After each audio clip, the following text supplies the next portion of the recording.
Livelsberger a couple of days before the Cybertruck at Trump International Hotel in Las Vegas. You'll also be able to discuss what you know about the terrorists who conducted the New Orleans attack. Did I miss anything? No, that sums it up. Okay. I'll give a background on why that's significant so your viewers understand how this came into my inbox. Perfect. One other thing that I just wanted to say to the audience is, even though we are redacting these names from the episode, you pass that, I believe you passed that email on to the FBI. Yes. We're also going to pass it on to our contacts at the FBI. It's very obvious that people know it. Like I said, the CID has been telling everybody. In fact, we talked to Jeremy, who's sitting over there, my producer, me, him, and my attorney, Tim Parlatore.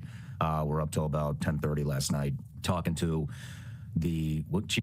10:30 is not even that late. What? Is he one of those like early risers? Is that what it is? Is this Sigma grind set? He's like, I've tactically decided to stay way past my nap time. That's right. We decided that it was important and pertinent for the public to have access tactically to this knowledge that we have ascertained as verifiable evidence of a mass plot happening. I'm never going to stop tactical. I'm never going to stop cop speak. I love it too much, and I need to get better at it, because I feel like if I do tactical speak, maybe I can get out of a ticket or something. Chief of Staff? The Army Chief of Staff POA. The Army Chief of Staff's POA took a major interest in this as well. And, you know, one of the things that he said, I'll wait till later to bring that up, but I don't know, I don't trust any of these people.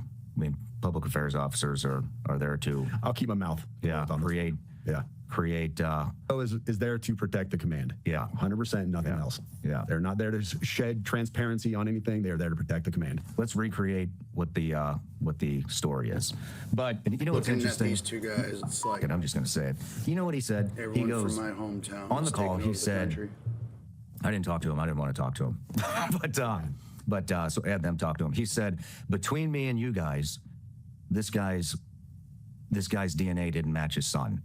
And made it sound like it's some big secret. Then at 9:34 p.m., I think it was 9:34 p.m., the New York Post had a headline that said that this guy's... So they're trying to make it sound like this guy did this because maybe he found out the son wasn't his. But there's a lot more to the story, as we'll find out. So, yeah.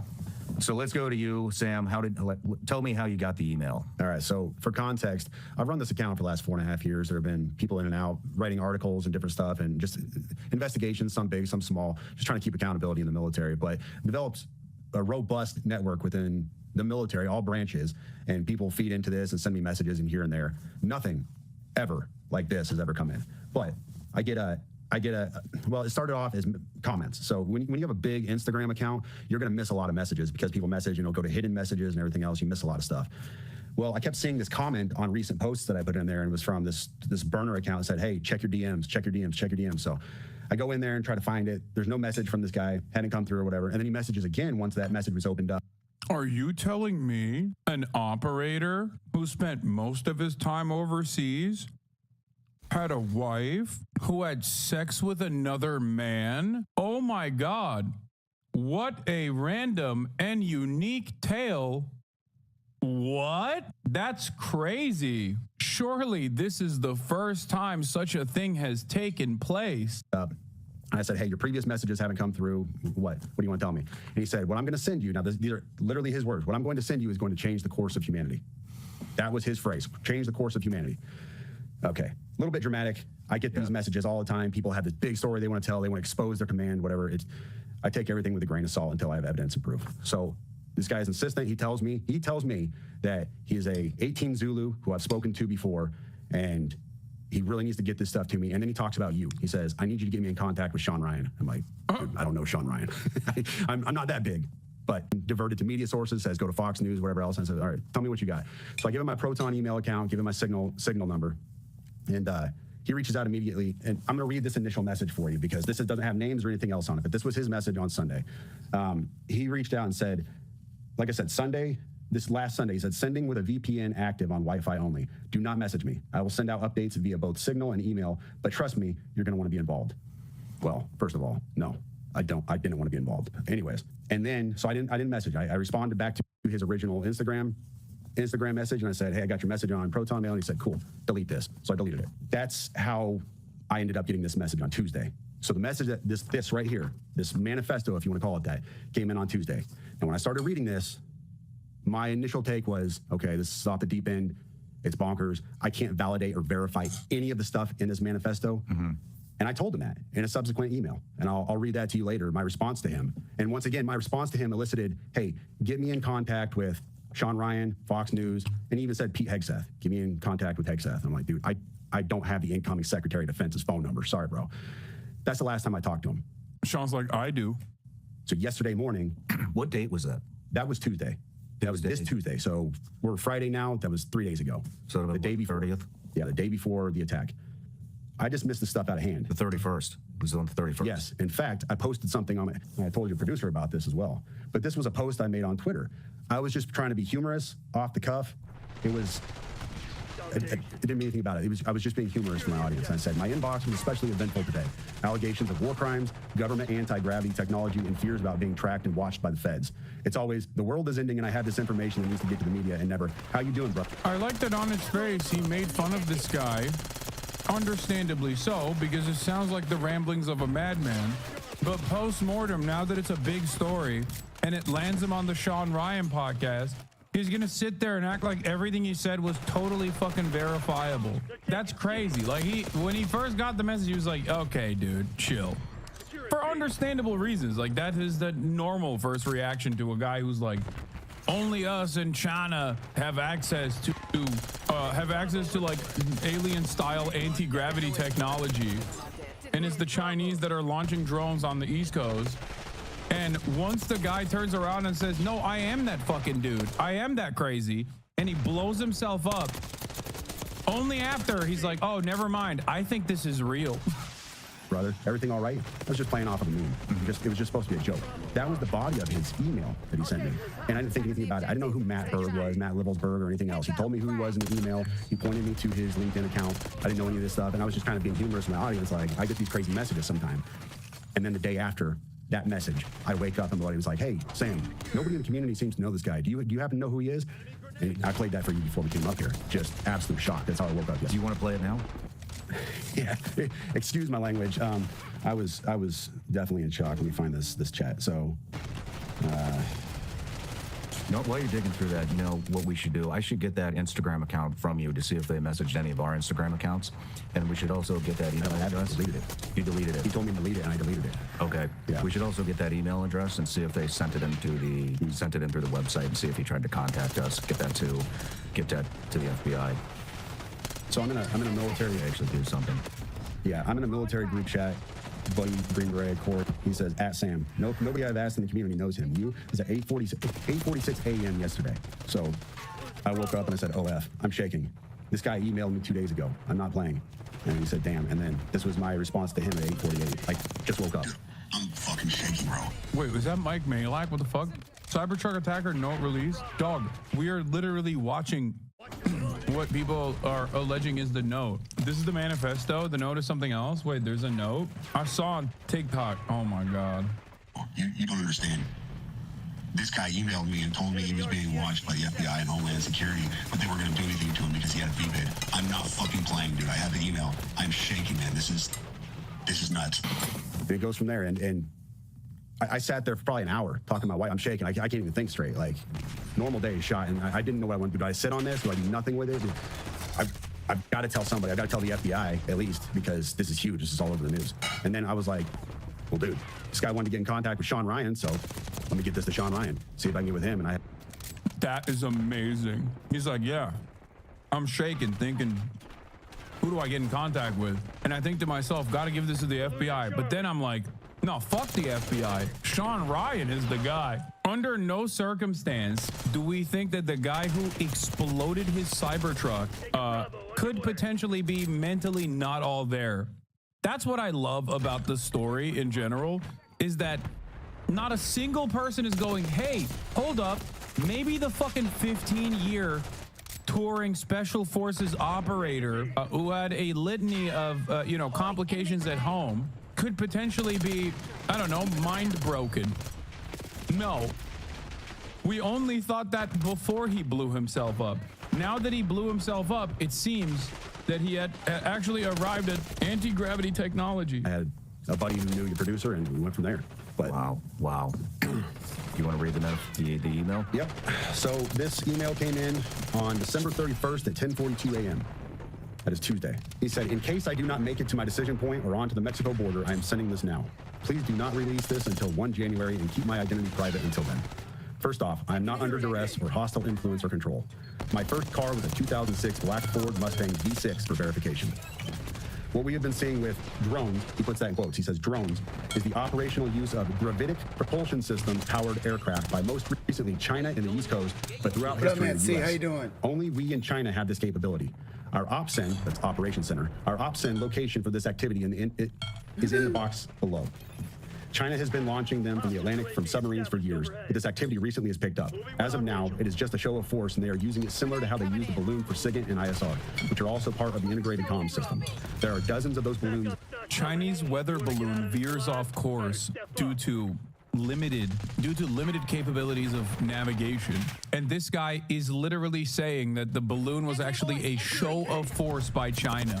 Tactical Talk is making this so epic. Yeah. Tactical Talk always makes things more epic and cool. In the air at any given time.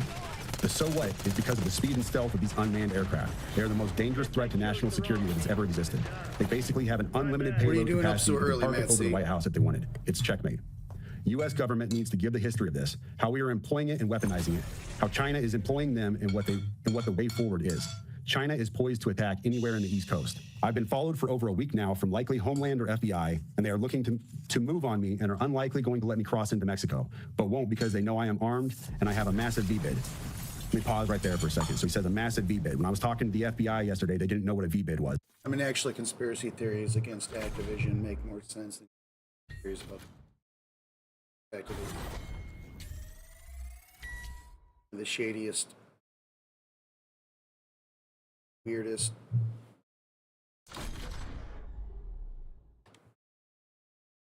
entity on the planet. I had to explain what that acronym meant, literally. You fucking serious? Dead serious. I said it twice, and he goes, you said that word. Are you serious? They didn't know what a vehicular born improvised explosive device means? These goddamn lawyers, I hate the FBI. They're not the doorbusters like we are. Yee. Goddamn suits. It must be the DEI in the FBI that caused them to not know what a VBED is. God damn it. I'm pissed off. These freaking suits, man. They're all lawyers, the lot of them. They don't know how to do real work, real operator work. Unlike my boy, Matthew Livesberger. VBID. Can you tell me what that is? For your audience, a VBID, for your audience who has not been in the GWOT for the last 20 years, a VBID is a vehicle-borne improvised explosive device. In layman's terms, a car bomb, what we saw at Trump Tower. So, backing up, he says, I am armed and have a massive VBID. I've been trying to maintain a very visible profile and have kept my phone, and they are definitely digitally tracking me. Here's where he gets into the other stuff, and this is where we had to redact the names. Well, your producer redacted the names. I have knowledge of this program and also war crimes that were covered up during airstrikes in Nimruz province, Afghanistan in 2019 by the admin, DOD, DEA, and CIA.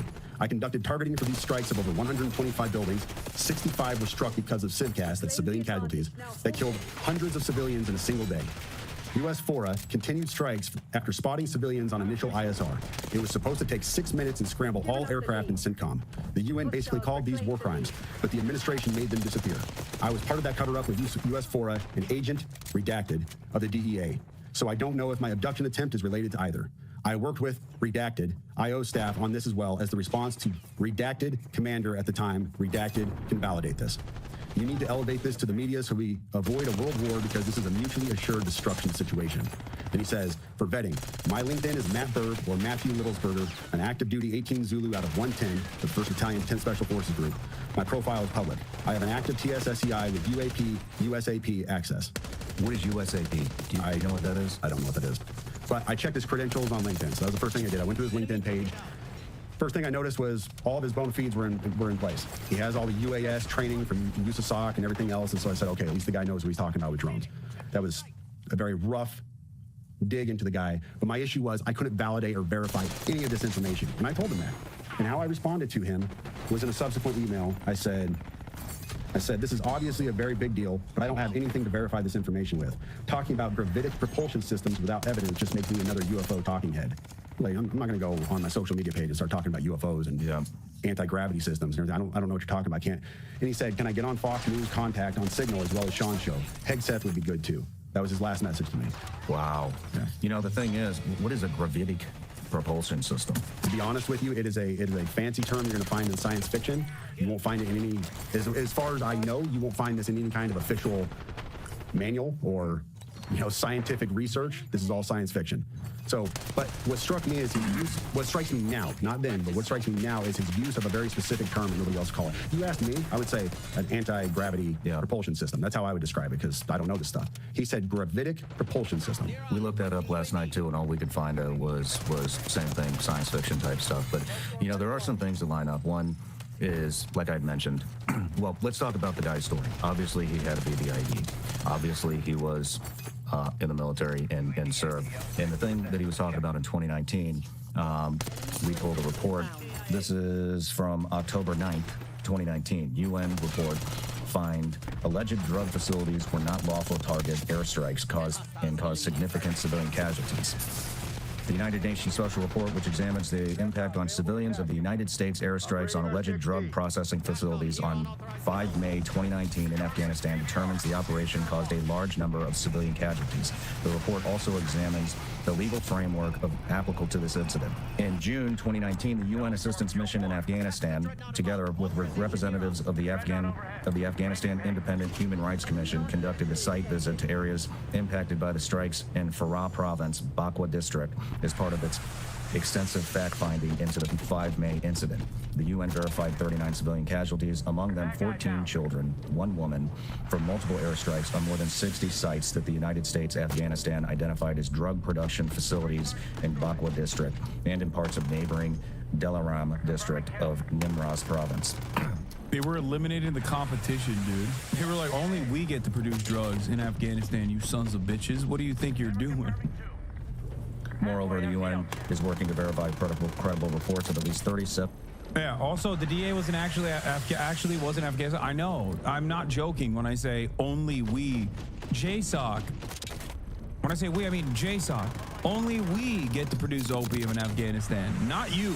Suspiciously, none of it makes its way to the United States of America. We have our own version of the fentanyl crisis, obviously, which is really damaging. And weirdly enough, none of the opiates grown in Afghanistan before the Taliban takeover, okay, because from what I understand, they stopped the opium production, and it went down dramatically, but none of that made its way into the United States of America and only made its way into Europe. All the opium that came into the European marketplace, all the heroin that came into the European marketplace was actually Afghan-produced opium.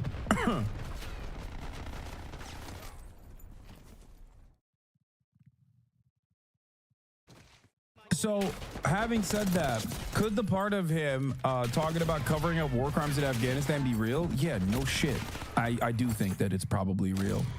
Because that part is like adding on additional seasoning to a completely improvised, insane conspiracy theory, and then ending it with, and I drove a car. That is so commonplace and so normal that it is the same as him saying, to verify, I also have, my first car was a Mustang V6 in 2006. It's like, yeah, I get that. It's the sandwich technique. Place 2 different correct things and then, slam the middle of the sandwich with insane nonsense. 7 additional civilian casualties, the majority of whom were women and children. Although airstrikes on the alleged drug taken place before, this was the first time that UNAMA had received reports of large number of civilian casualties resulting from such an operation. And it goes on. I'm not going to read all this. We'll link the article here. But so that 100% lines up. The other thing, that really struck me is, like I'd mentioned, after our phone call, I jumped in an interview. After the interview, if we find out that GravTech is there and that's what the orbs are, you're so cooked, bro. I mean, dude, I'll gladly say I'm wrong. So you believe this part, but not his work on drones and what he's seen?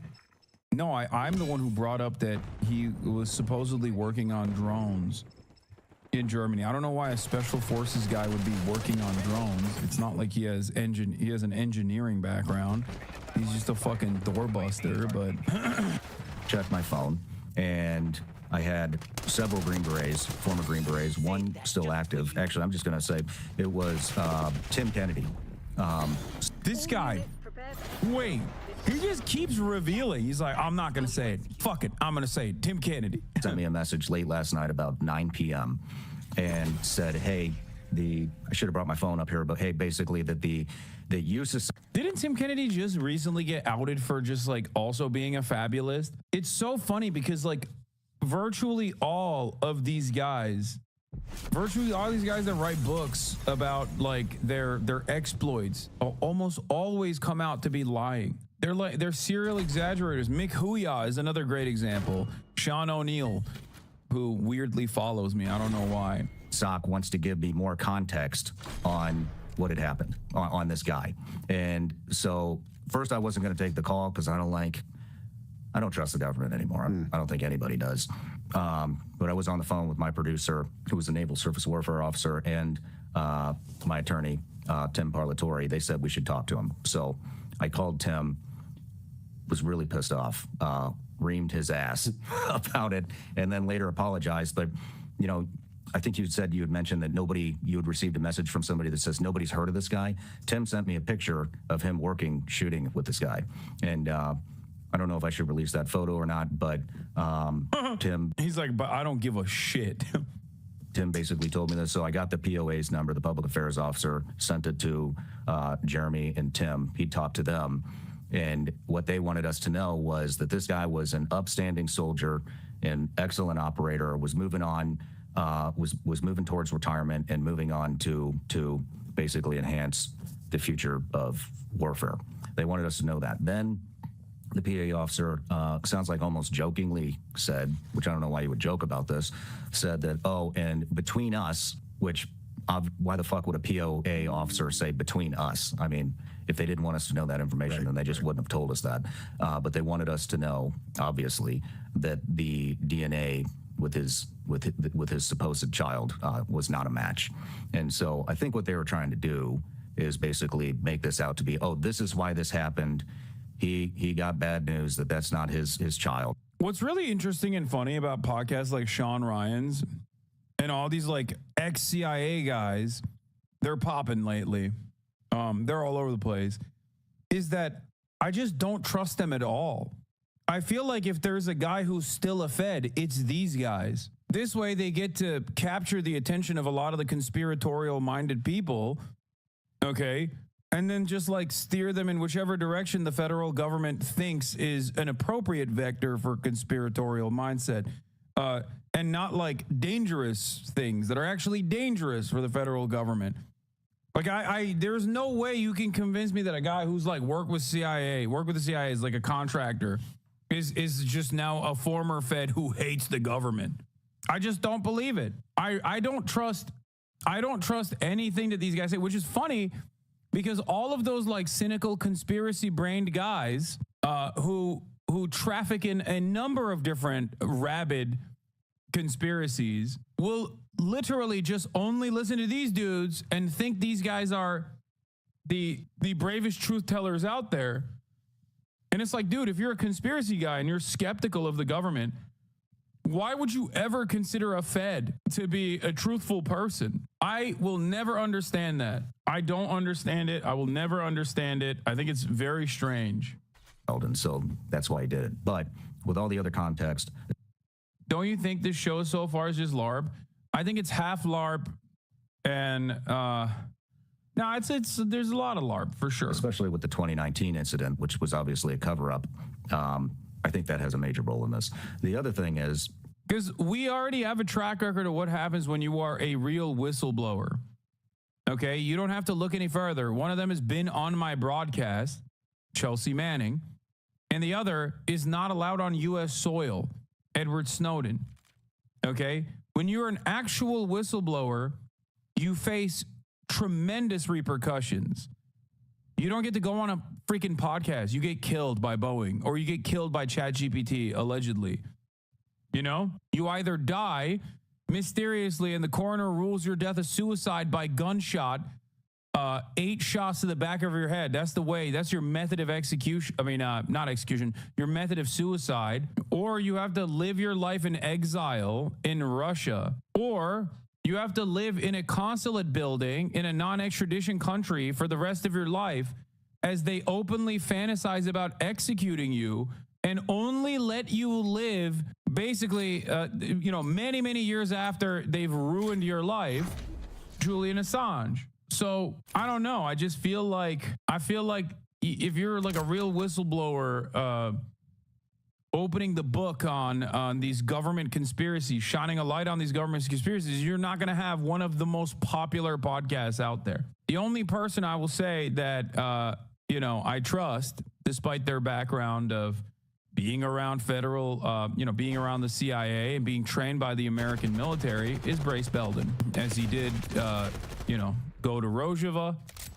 So, of course, in that time frame, I'm sure that there were members of the CIA and the, American government that trained him, but I still trust him. No, I'm saying, you're saying in Chelsea, but no, Chelsea served her time. That's different. I'm saying Brace didn't get into any problems. Well, I guess Brace wasn't really a whistleblower either. He's not a whistleblower at all. I started receiving a lot of messages from one of the redacted names who's a DEA agent, the one that he's talking about in the email to you. We got it from multiple sources, one of which was actually a videographer for me, I think 4 years ago. He worked for me a very short period of time. I had to let him go. He joined the Army, went to OCS, became an Army officer, sent me a text, super freaked out. Apparently he was on some rafting trip with somebody that knows the DEA officer and said, hey, this guy's still operational. He wants his name redacted. Wow. Not the only one. Then I received a message from another very close friend of mine who's been on the show several times saying that he got word that this guy was still operational. And so that's why we decided to redact his name. I was getting upset because I didn't receive any communication up to that point. Well, then I checked my LinkedIn. I said, let me see if this guy actually messaged me. Sure as shit, that DEA agent did message me, said that he wanted to talk to me before tomorrow's interview. It was really important. Wow. We tried to contact him, not from my phone. I'm not calling any of his people, but from somebody else's phone. He didn't pick up, and we weren't going to send any text thread to show any communication between us any more than the LinkedIn message, and I didn't hit him on LinkedIn. So that also 100% checks out. Now, the weird thing is anonymous as this guy wants to remain, if I remember correctly, he posted something about the Green Beret that set the bomb off. Yeah, that was his latest post. Well, Jeremy, what was it? What did the post? It was just a report of the story.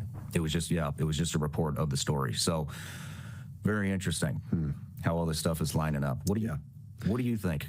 I told the guys downstairs, I jokingly said this to my wife the day that I got that email, because I read the email to her. You all have heard the email now. You realize without context of who this person is, how just crazy it sounds. And I told her, I said, well, I mean, I guess if the dude ends up getting rolled up by the feds or he gets killed, we got a story, huh? Man, famous last words, right? That's your dude. Like, no, one, it still sounds just as crazy, and two, you're betraying the severity and the veracity of the email, the contents of the email, by saying you only care about the story element of it. Because if you truly thought what he was saying is true, you're like, dude, the government has anti-gravity technology that they're hiding, and double dude, China also has it, and they're deploying drones on U.S. soil. Clearly, even you don't believe, even now, what the contents of that email was. This is what I don't understand.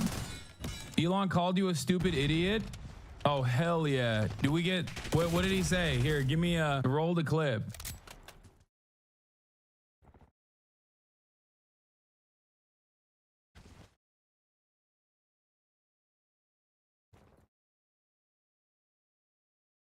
If you take a moment to think about this and use just even a small portion of your brain as a progressive and, even Bernie Sanders is getting criticized for, maybe his tact on this H-1B visa thing, but I personally don't think it's warranted.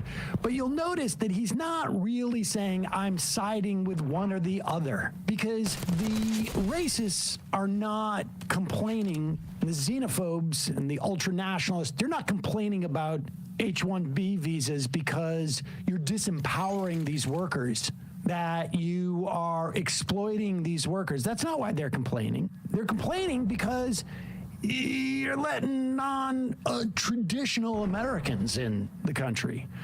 And the ones who are in support of H-1B visas, they're not saying this because we are a better country when we have a diversity of thought, and open borders and whatnot. They're saying this, whatever their story is, they're saying this because we want low-wage workers. Yes. And we want workers who are going to, even if we've got to pay them something, it's certainly going to be less or no more than we would pay a citizen of this country. But the point is, because they're not a citizen, we can say, like, are you really going to not work this weekend? Are you really going to complain about, say, unfair labor practices or workplace abuse? Because I wouldn't do that. Not if I wanted to stay in this country. Because this is not an immigration program. This is a guest worker program. Uh-huh. So I just want to remind people that, because the way we will deal with wedge issues during these years is not to pick a side or another side. It is to go at the issue from a progressive or leftist perspective.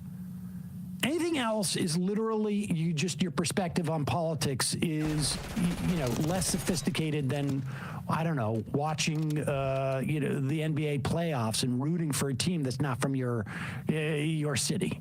Yeah. But speaking of which, here is PBD. Patrick Bet-David, who is...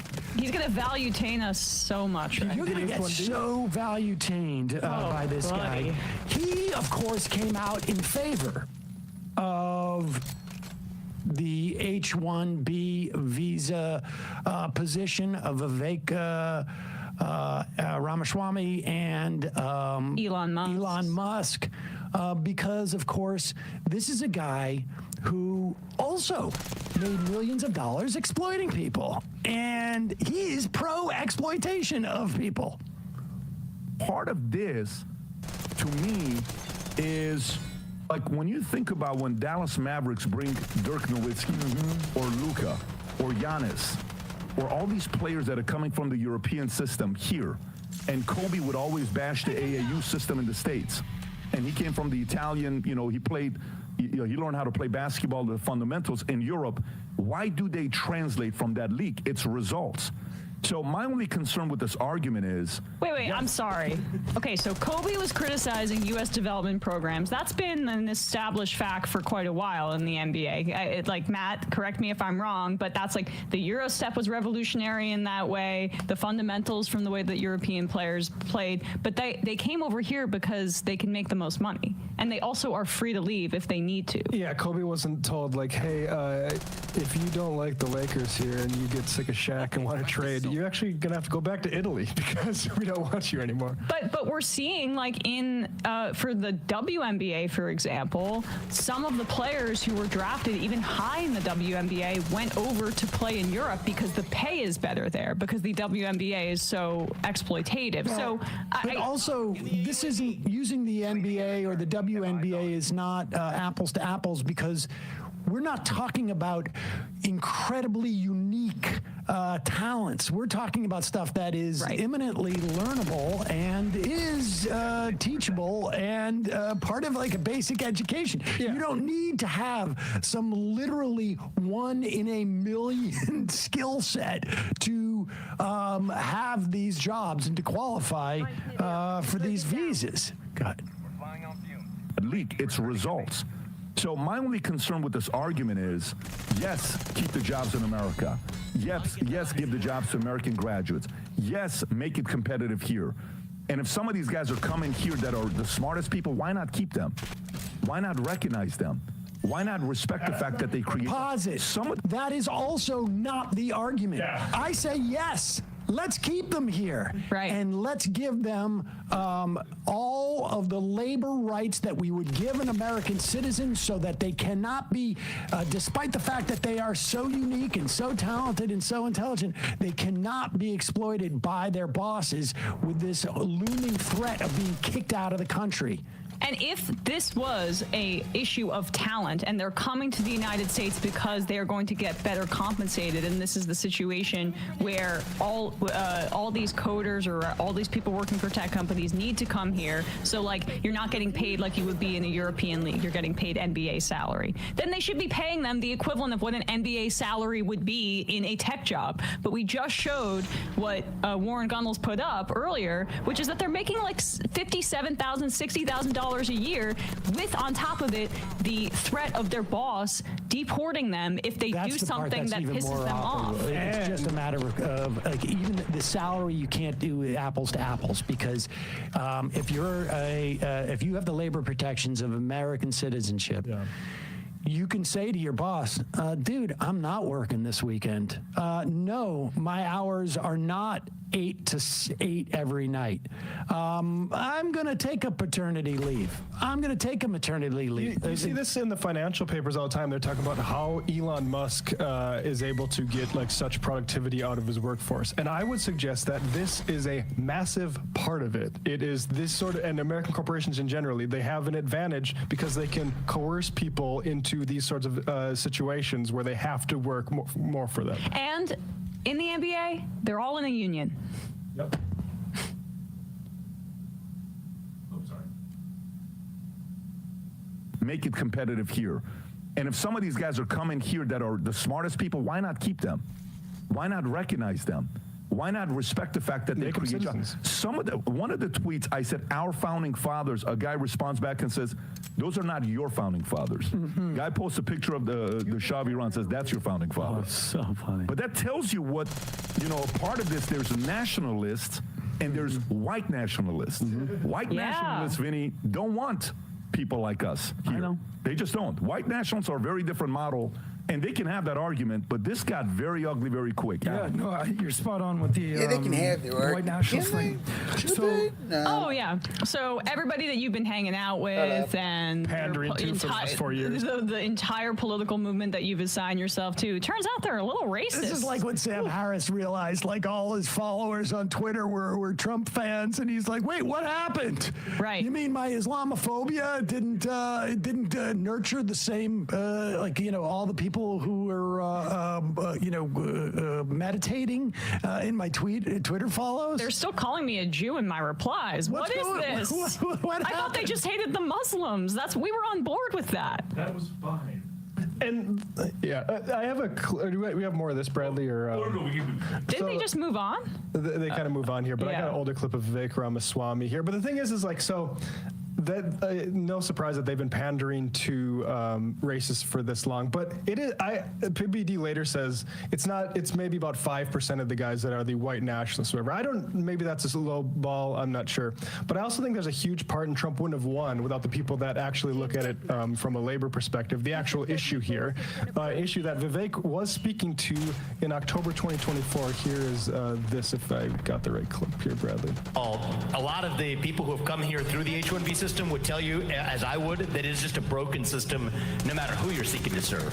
For example, you want to talk about special interests and lobbying? This is direct Silicon Valley lobbying that said that if you get your H-1B visa and you're hired by one company, you're effectively like a slave. You can't switch to a different company. That's not a free labor market. So there's so much that's broken and bureaucratized. Here's the next question about the H-1B visa system is why the heck do we do it on the basis of a lottery when you could actually just select the very best people? So there's a lot that's broken about the administrative state, the bureaucracy. My general approach is when something's broken in government, you can't really fix it when it's lasted that long. You need to shut it down, start with a blank slate, and rebuild from scratch. And that's just a stylistic point that I've applied to this issue as to any other. But what is it? Wait a second. Okay, so I would agree. Yeah, we should actually allow somebody who comes in on a visa like that to not be tethered to an exploitive boss. Apparently, Vivek has given up that perspective. But what does it mean to tear it down and then rebuild it? What exactly are you talking about? So no borders. Let's start with no borders. No borders. No ice. Everybody comes in, no ice, and then we build it from there. I'm on board for that. Yeah. This is the libertarian brain. They will pick an arbitrary spot. Like, it's just break things down. Yes. Oh, that sounds like entrepreneurship. Right. Okay, break it down. No borders, no customs officials, none of that, and we'll build it from the ground up. And you'll be like, what? That's crazy. No, they'll arbitrarily pick the point, what it means to break it down. Like, we're just going to take the structure and we're just going to lop off the top two stories because I actually want a new penthouse. And we'll just keep the other stories. I mean, that's basically what it's about. Didn't that libertarian presidential candidate have a much better immigration policy than others? There's so few libertarian. At the end of the day, that's why all of the base went to Republicans. Right. They don't care. That's the nativist thing. But the point is like, you're right. You know, if that were the case, then you would basically, if you just, as Matt has said previously, or deployed, if you're for the free flow of capital across borders, but you are very militaristic about human beings crossing borders, that's not like free market fundamentalism or libertarianism. That's just fascism. Jacobin had a good piece 2 years ago. Biden can fix the anti-worker H-1B immigration visa scam. It's funny that the thing that Vivek said needs to happen actually mentioned by these people who want it reform, including Bernie Sanders, who has been proposing these reforms for a while.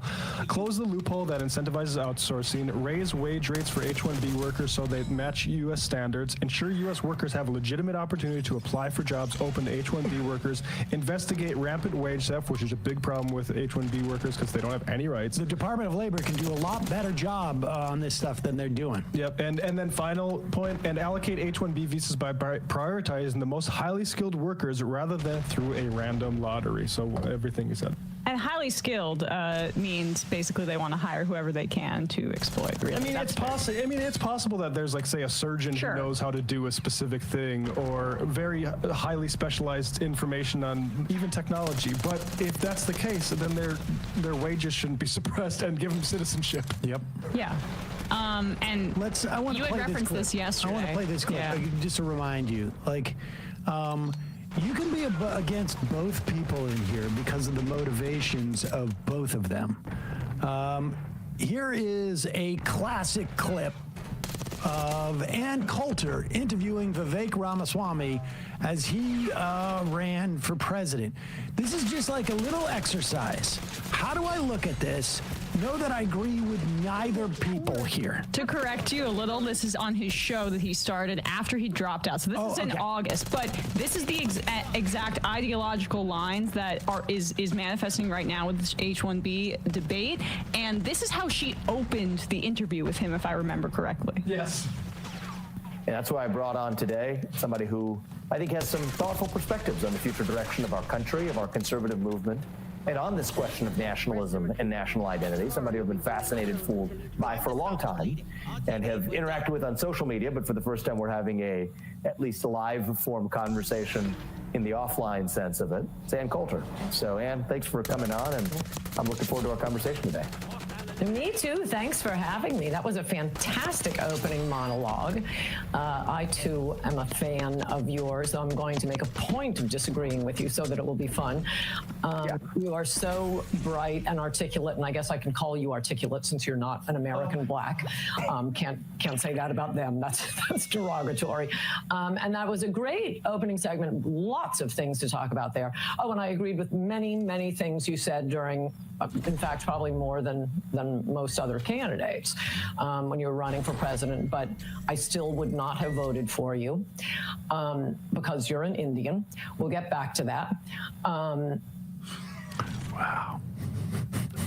By the way, they didn't get back to it. He didn't get back to it. He just took it and went on with the interview, which is kind of a metaphor for this entire H-1B thing, right? The white nationalists, they're running the show, and this fight will just go out in the wash, and it'll be back to the racism once again, and they'll forget. It will be, and the reason why I played that was not just because it's fun to ritualistically watch Vivek, sort of like actually have sacrifice his dignity to maintain his position in this party. That's not what it's about.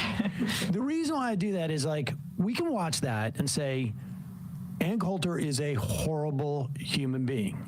But also, Vivek is a horrible human being. Yeah. And Ann Coulter is wrong as to why he shouldn't be president. And Vivek is wrong based upon his ideas that he's promoting. Like, we don't need to say, I agree with her. I wouldn't vote for Vivek as president, because her reason for not voting for Vivek as president is completely antithetical to our perspective. We can say Vivek is wrong despite the fact that he is a subject of racism from Ann Coulter. This is what you do when you're an adult and you look at these politics. This is why it is so dangerous to say, well, I actually agree with Ann Coulter. I wouldn't vote for Vivek, because people will take that and they will leverage that. Right. And so you need to say, I disagree with both of them, even though I may have voted the same way as Ann Coulter against Vivek. But the people that are making that argument, it's self-serving, because at the end of the day, it's not about being in opposition, which is harder in this moment, as like basically all of these billionaires and tech companies and other companies roll over in their back and show their belly to Donald Trump. Resistance is going to be harder this time. But as you say, in terms of like a fight between two conservatives, we're rooting for the fight, and that's what we have to engender. Hey folks, don't forget to hit the subscribe button and check out our daily show. We do it every day at 12 p.m. Eastern for about 2.5 hours. We even take phone calls. You should check that out.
I wanted to specifically talk about Ethan Klein, saying that people are like attacking him because based on like some sort of conspiracy where his wife is some sort of evil Israeli colonizer. He complained about it in an Instagram story. I just wanted to respond to that because it's actually very funny. Just see if I can find a screenshot. My people were saying it's important to remember that Ethan Klein's wife is a literal IDF colonizer who colonized the West Bank and stuff like that.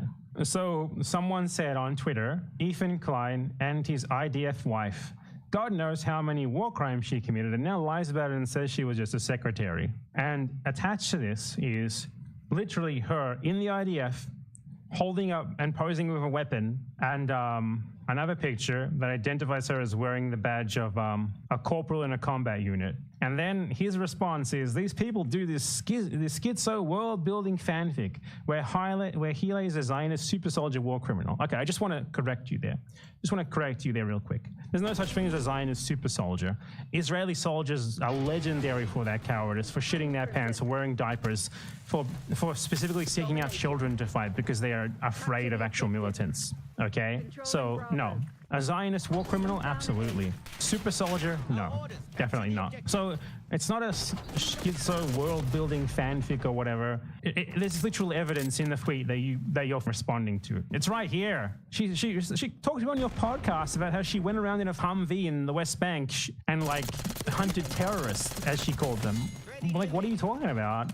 And then he says, the lesson is you can say anything you want about an Israeli and get 8,000 likes. Like, what? You're trying to turn this into some social justice thing? It's anti-Israeli discrimination.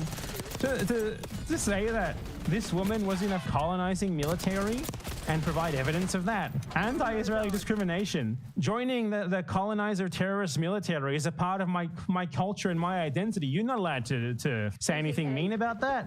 She was just following orders. She didn't have any choice but to join the Wehrmacht and carry out the Holocaust. What do you expect? Poor little Israeli. It's anti-Israeli discrimination to be against IDF members. That's what they always say. You can't be against IDF members because they're all conscripted or whatever. Here's the thing, though. If you choose getting conscripted into a baby killer military rather than just going to jail for 6 months or whatever, that's a choice. That is a choice that you made. You decided that for you personally, it was better to potentially have to go and kill some babies than it was to take an actual stand against that and face some relatively minor personal consequences for it. If Muhammad Ali could say no, you could do it too. Muhammad Ali faced way worse consequences than any of you ever will for it. And then, let alone, she has like photos of herself posing with rifles with her friends in the military and stuff. Clearly not there reluctantly at all. Like, give me a break. You need to stop pretending that just because Israel has conscription, it means that like you're somehow forced to be a baby killer. It's simply not true at all. You're somehow forced to be a part of the Israeli direct military colonial machine. It's simply not true at all. Plenty of people say no. And yeah, they face consequences, as in they have to spend some time in a cushy Israeli jail, and then after that, fascists might not like them very much for refusing to serve in the military. But if you choose shooting babies, or helping people who are shooting babies, or enabling that machine that shoots babies over that, then yeah, you're responsible for it, obviously. Like if a Wehrmacht conscript was responsible for being given orders to carry out the Holocaust, then you certainly have no excuse, because the fate of that Wehrmacht conscript, if he said no, was execution. The fate of you is like 3 months in like a cushy white people prison, and then like the worst people in the world won't like you very much when you can just go and live in the US anyway, like Hila Klein did. They try to present it as some sort of incredibly understandable choice that they're forced into, but it really isn't. If she was in the Israeli military, even in like a desk job role, she did it because she was fine with it. She did it because she was okay with it. It's that simple. And it can and should absolutely be used against her, and everyone else has also done it. And you can immediately tell that these people don't even abide by their own logic that, oh, she was just in a desk job. She didn't actually contribute to the killing or anything, which for one, obviously you do. And for two, these people frame even civilian members of the government in Gaza as Hamas members. Like if you're a bureaucrat in Gaza, they think that you're ripe for the killing. And being a bureaucrat in Gaza isn't even the same as being a bureaucrat for like Hamas's military wing, as being a bureaucrat for the IDF is. It's more like, being an employee at the Israeli DMV. And they always argue that those people are legitimate targets because they are Hamas. Yet somehow, Hila Klein, who claimed that she was just a secretary, though the photo evidence obviously indicates otherwise, and her stories of what she did indicate otherwise as well.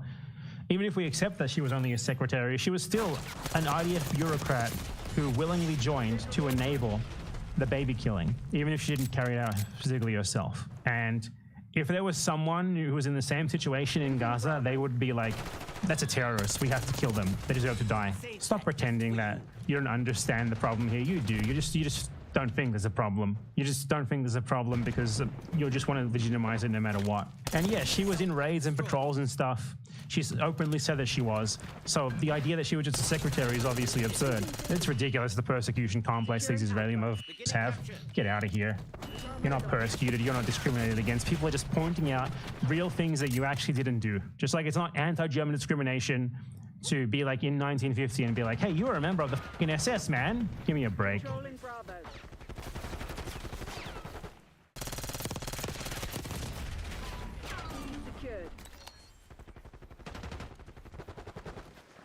And I will cover one more thing related to Israel, of course, that is getting very little coverage. This is actually only getting coverage because of the circumstance, because of a coincidence. So Israel launched a series of attacks against Yemen in response to Yemeni attacks on Israel in retaliation for the genocide of Gaza. And as a part of these attacks, Israel makes very precise attacks when it does this. They know exactly what they're targeting. They targeted the departure terminals of the Sana International Airport, which is Yemen's primary primary main airport for international flights. They targeted a fucking civilian airport, not just the civilian airport, they specifically targeted the fucking departure terminal where people were waiting for their flight. And the only reason why this is getting reported on in the Western media, it's not because they targeted a major international airport with missiles. It's because the chief of the World Health Organization happened to be there. He was on a visit to Yemen, and he was in the departure terminal waiting for his flight. And there's a video, apparently. I didn't even see this.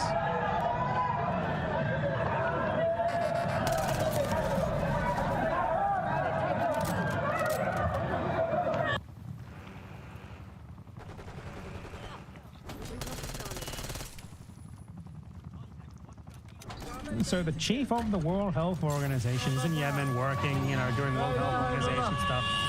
And Israel fucking attacks a civilian airport while he's there. What a coincidence? Or do they want to kill the chief of the World Health Organization? Who knows with Israel, honestly? Israel's military said it carried out intelligence-based strikes on military targets belonging to Iran-backed Houthi rebels, like the departure terminal of an international airport. And the WHO chief said that he escaped death narrowly. Israel basically, in response to the Yemenis taking incredibly righteous action against them to punish them for their genocide, as should be done against anyone committing an act of genocide, they retaliate by attacking clear civilian targets like the departure terminal of international airports. Israel is evil. God bless those who retaliate against the Gaza genocide. Tree of Life, bless those who retaliate against the Gaza genocide. Mother Nature and Hermes, bless those who retaliate against the Gaza genocide.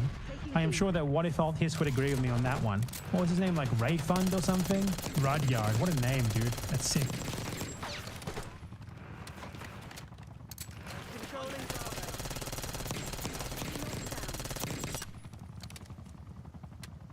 I find this absolutely hilarious, ridiculous. The Saudis have bought the video game streamers. I mean, maybe this has already happened before, and it's just funny because it's Asmongold this time. I'm not really that in the know on the lore on this sort of stuff, but the Saudis have bought the video game streamers, and apparently noted genocidal YouTuber, noted racist YouTuber, guy who spends like half of his time complaining that there's not enough big boobs and too many black people in video games. YouTuber Asmongold has been bought out, and he made an announcement on his stream. Let's check that out.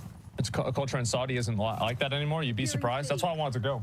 I wanted to go to Saudi Arabia and go to the Middle East myself because I want to see what it's really like. No, I agree, but I think there are a lot of people there that are not fans of it. That's why I wanted to go myself. If I go, by the way, which it's not an if, I really plan on doing it, like probably about this same time next year. I'll probably go with like S-Fan, Nick, and Tips, and maybe a couple other guys. We're going to stream the whole thing. Yeah, we're streaming the whole thing. Now, he makes it sound like, he just wants to go there to check it out of like a normal curiosity or something. Like he just got the idea in his head. I want to go to Saudi Arabia. I want to go to Saudi Arabia just suddenly. Like a WoW streamer who famously never leaves his house, never leaves his room even, suddenly just gets the urge to go to Saudi Arabia to check it out and see what it's really like. Does that sound like a real story for you? Even if we accept, okay, maybe Asmongold wants to learn about the Middle East after his recent calling for the genocide of all Muslims and all Palestinians thing. Maybe he just wants to visit the Middle East and learn more about it and not be ignorant anymore. If that was the case, you wouldn't go to Saudi Arabia, you wouldn't go to Qatar, you wouldn't go to Kuwait, you wouldn't go to any of the oil monarchies because those aren't like normal Arab countries. That's like going to a shopping mall. Like if you want to go to Saudi Arabia, you want to go to Qatar, just go to your local fucking mall. It's the same thing. If you legitimately wanted to learn about the Middle East, experience it, you go to like Egypt, Iraq, Lebanon. Well, not now. Like Jordan. You wouldn't go to fucking Saudi Arabia. You go to Saudi Arabia because they're paying you to go there. You're a famous Twitch streamer and they're paying you to go there. They're paying you to do like a PR puff piece for them. They pay everyone to do this, from Cristiano Ronaldo to the shittiest of influencers they do this with. And obviously they're getting to the Twitch streamers now. This is happening because he got offered money to do it. Like a fucking guy who sits at home all day just doing the shittiest React videos and famously does not leave his bedroom, just suddenly has like a specific date outlined for a trip to Saudi Arabia with 3 or 4 other streamers. Yeah, no, obviously not. They contacted him. They're organizing it. He's being paid for it. How funny that Mr. like, oh, the wokes are buying out our video games. The woke mind virus, the corporate wokeism or whatever is ruining everything. Blah, blah, blah, blah. He gets contacted by a Saudi prince and he's like, yeah, you want to do a PR puff piece for us? He's $1 million. He's like, yes, sir. Yes, sir. Anything you want. Honestly, he's probably going to come back and be like, man, I went to Saudi Arabia. You will not believe it. You will not believe it. There's no woke there. There's no woke at all. I've seen the light. Anyway, I am very jealous, actually. I'm incredibly jealous. Why are the Saudi princes getting in contact with me? It would be so simple to buy me, so much cheaper than him. Come on. I've been waiting for the Saudi prince to contact me forever to get me to flip sides. I would do it in a heartbeat. I'd start talking about whatever the you want. Like, I would start like addressing like the Saudi prince with their official title. Like, I wouldn't just say the Saudi princes. I would say His Deputy Royal Highness HRRM Prince whatever the of Jeddah. I'd start saying shit like that. Just pay me. Saudis, get in contact with me.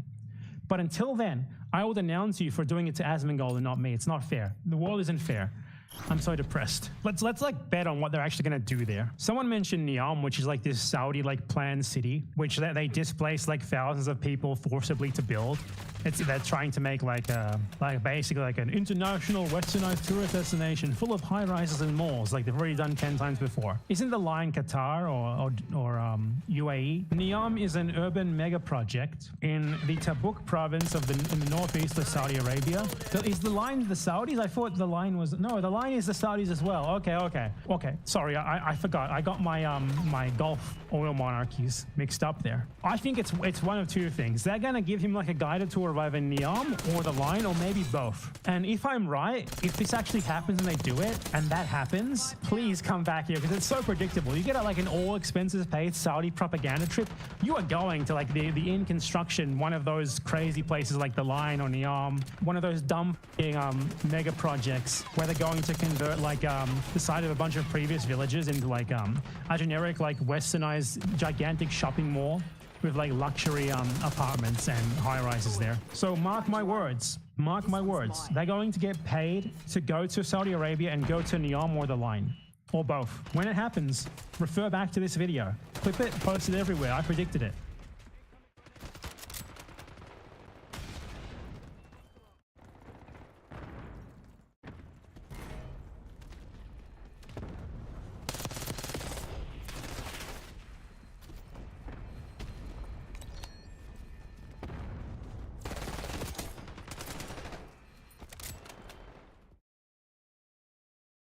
I heard there was an appearance of Destiny on a podcast. Just look at that. So maybe I will watch it.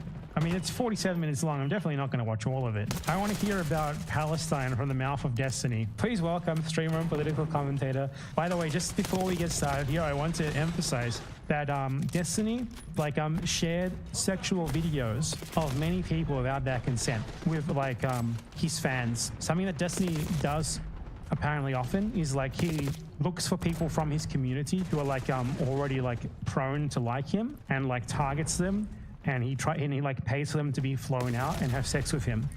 And in one of those cases, he shared with one of those people images that he had taken of him having sex with other people, including apparently Nick Fuentes, like images and videos with some of those people who he was like trying to court into flying out to fuck him. And he shared images, like pornographic images of those people without their consent.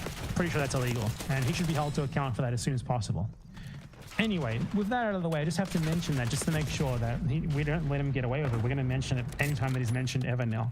I want to see what he has to say about Palestine. Well, apparently he talks about Norman Finkelstein. Let's see this. And then you've got Norman Finkelstein, who's one of the most quoted, like Western, kind of pop historian types on Israel Palestine. Yeah. And I'm there to like add some pop historian types. He says this guy talking about fucking pop history. Cool. But after the first 2 hours, I don't remember if Lex has this on tape or not, or if he cut it. But like Benny and Lex are telling me, they're like, bro, you got to go way harder. This guy's clowning on you. And I'm like, really? And like, yeah, you got to open up on this guy. But it's like, so then I start going a little bit. So divorced from people dying in a war. But that was Norm's fault, though. No. This is very frustrating. Can I just explain? No, hold on. Shut the fuck up. No, listen. Holy fuck. I'm not going to debate you on this. Okay, roll the clip of Norm going on Rihanna Drag Race show, and then Norm is like, roll the clip.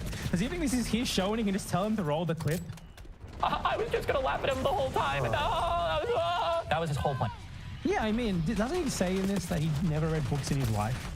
like the month before October, it was the first time I'd ever had like a formal diagnosis for ADHD, and I started medication for it. So I'm not joking. You're gonna do this TikTok crap, your mental illness? No, I'm saying that for the first time in my life, okay? Because there's been a lot of jokes on my stream about how I'm always playing games and I'm like debating people at the same time, and I mean, you do that because that's all. You don't know anything. You don't know anything. You don't care about anything either. That's why you do that. You're just stupid. You're intellectually incurious. You're unqualified. You don't know what you're talking about. That's why you do that. Like, it's not because you had some undiagnosed mental illness. It's like, that's why I choose to never read anything. People with ADHD can read books. People with ADHD can do research. You didn't do it because you don't fucking know about anything because you're really stupid. Watching videos or like, but I started medication and I noticed afterwards that I can actually sit and just read a book. And it's been very hard to like read like full books and read whole papers and stuff. You started reading books? Yeah, books. What's your first book? He started reading books for the first time a year ago, and he's like, okay, guys, I read a book for the first time ever. Time for me to fucking talk. Time for me to fucking talk about Israel, Palestine. Hey, you read? I was trying to think of a joke. Stop. The game. It's the draft, the game. Yeah. Easy. Okay, go. Hilarious pop culture reference. Hi, come on. No. Okay, continue. For Israel Palestine, it was. What was the first? You said you learned how to read. I think it was like Scars of War, Wounds of Peace by I think Shlomo Ben-Ami was his first book on the Camp David peace process. Yeah. But that's the first book you chose to fucking read. After I was able to like read stuff, history became a lot more interesting to me. Like a joke on my stream was always, fuck history, that's boring as fuck. But now I super enjoy reading about history. Does anyone believe this for a second? And then in reading and learning the conflict, like there's just like a lot of cool people, events, like places, there's just like a lot of cool stuff. Oh my God, he talks about history like a fucking child, like a history buff. Oh my God, it's so cool. There's so many cool people, so many cool places, so many cool genocides. Oh my God, history is so cool. He talks about it like it's a fucking superhero movie, which does not really surprise me at all. That seems to be his mentality. Like, God, history, Israel, Palestine, history, it's so cool. So many cool people, so many cool places, so many cool events. What the fuck are you talking about? What led you to the conclusion that you've reached? This is my sales pitch for Israel, Palestine, okay? Yeah. That's my issue. This is my sales pitch. Oh my fucking God. History is so cool, dude. This is my sales pitch for Israel, Palestine. You have to be fucking kidding me. Okay, is that both sides are very invested in telling an entirely alternative history to the other side. And because you go with the winners. What? You go with the winners. No, I think there's a shared mutual history between the two. But it doesn't matter. It doesn't matter anything that he's saying. The facts matter, and the facts are clearly on one side. Something which someone like this could never possibly discern. He's too stupid. Even if he wanted to be honest, he's too dumb to be honest.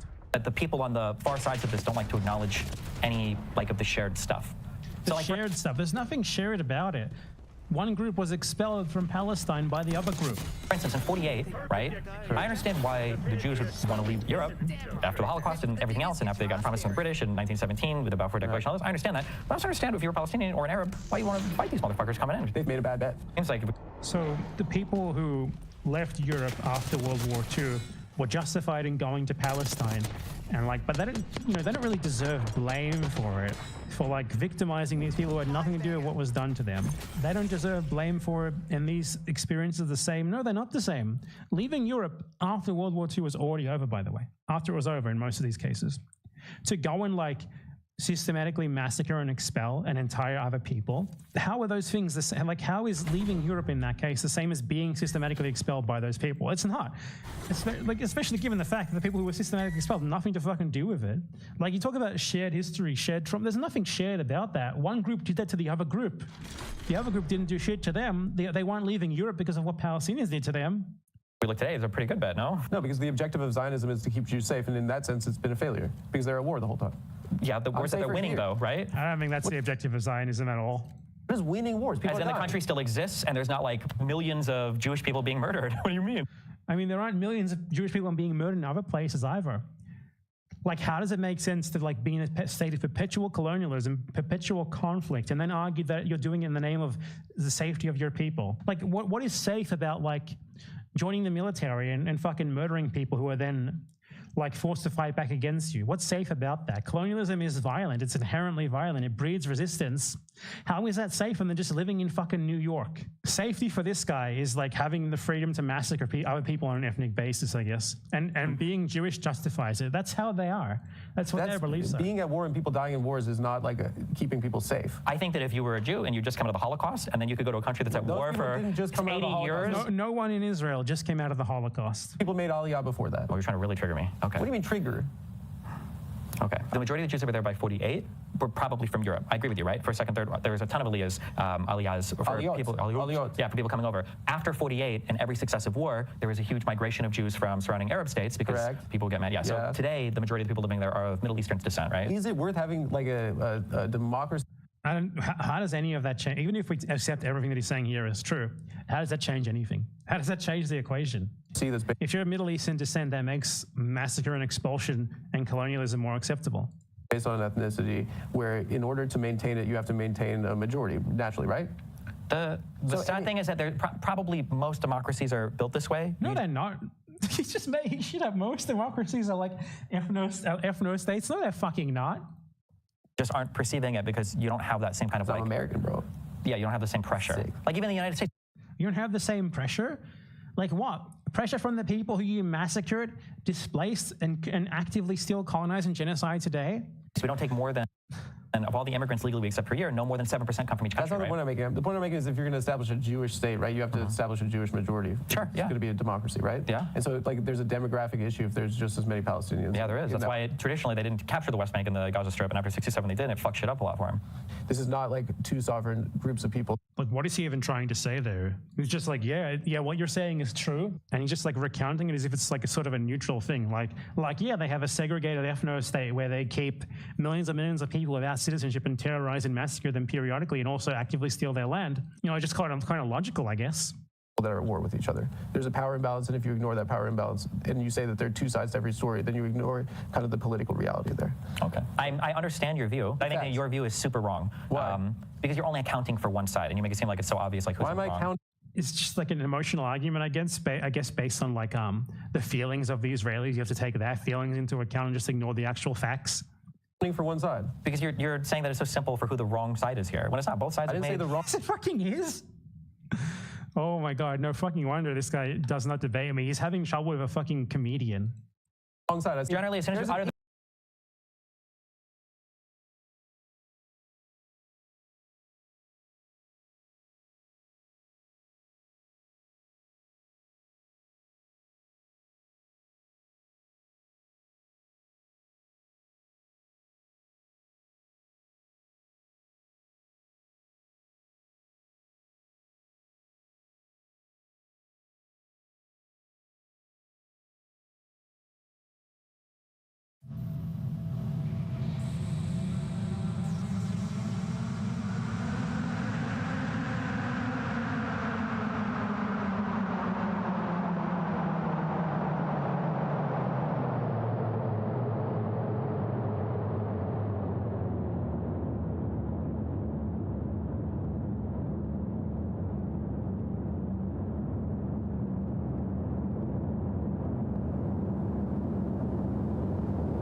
Dude, I don't know what's. Hey, welcome to this episode of Gas Therapy. I'm Michael. I share my knowledge of musical gear solutions, which are cheaper and better, in my opinion. And today, I'm gonna share you how to replicate the latest Teenage Engineering EP133 or KO2 sampler for free. Let's go.